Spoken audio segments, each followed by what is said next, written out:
আগামী 24 থেকে 36 ঘন্টার মধ্যে পাকিস্তানে হামলা চালাতে পারে ভারত, এমনটাই জানিয়েছেন পাকিস্তানের তথ্যমন্ত্রী আতাউল্লাহ তারার। সেই সঙ্গে ভারতের যে কোনো সামরিক পদক্ষেপের যোগ্য জবাব দেয়া হবে বলেও উল্লেখ করেছেন তিনি। তবে এখানেই থেমে থাকেনি ইসলামাবাদ। প্রতিরক্ষামন্ত্রী মোহাম্মদ আসিফ আরও এক ধাপ এগিয়ে বলেছেন, পাকিস্তানের অস্তিত্ব হুমকির মুখে পড়লে তারা পারমাণবিক অস্ত্র ব্যবহারের পথেও যেতে পারে।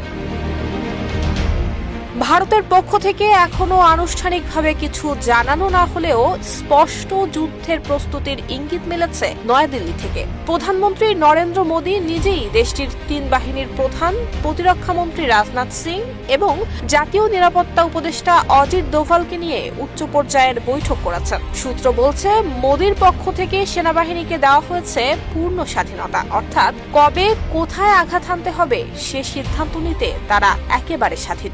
পেহেলগাঁওয়ে বন্দুকধারীদের সাম্প্রতিক হামলার জন্য পাকিস্তান কি দায়ী করছে ভারত, যদিও ইসলামাবাদ এই অভিযোগকে সরাসরি প্রত্যাখ্যান করেছে।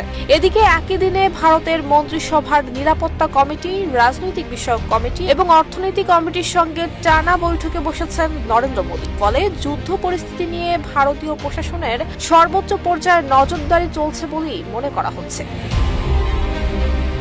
দুই দেশের উত্তপ্ত বক্তব্য, সামরিক প্রস্তুতি এবং কূটনৈতিক উত্তেজনার মধ্যে প্রশ্ন একটাই, এই উত্তেজনা কি রূপ নেবে সরাসরি যুদ্ধে? বিশ্বজুড়ে দুশ্চিন্তা, পরমাণু শক্তিধর এই দুই দেশের যে কোনো সংঘর্ষই ভয়াবহ পরিণতি ডেকে আনতে পারে। ভারত পাকিস্তান যুদ্ধ হলে উপমহাদেশ এক ভয়াবহ অন্ধকারে তলিয়ে যাবে। এটা আর কল্পনা নয়, বরং সময়ের প্রশ্ন।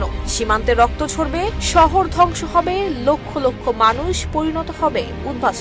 আর পারমাণবিক অস্ত্রের হুমকি গোটা অঞ্চলকে পরিণত করতে পারে এক মৃত্যু উপত্যকায়। অর্থনীতি ভেঙে পড়তে পারে, বাজারে লাশের মতো পড়ে থাকতে পারে শেয়ার এবং মুদ্রা, বন্ধ হয়ে যেতে পারে সব বাণিজ্যের পথ। বাংলাদেশ, নেপাল, শ্রীলঙ্কা কারো নিরাপত্তা আর নিশ্চিত থাকবে না। মোট কথা, দক্ষিণ এশিয়া আটকে যাবে সন্ত্রাস, সংঘাত আর ধ্বংসের বৃত্তে।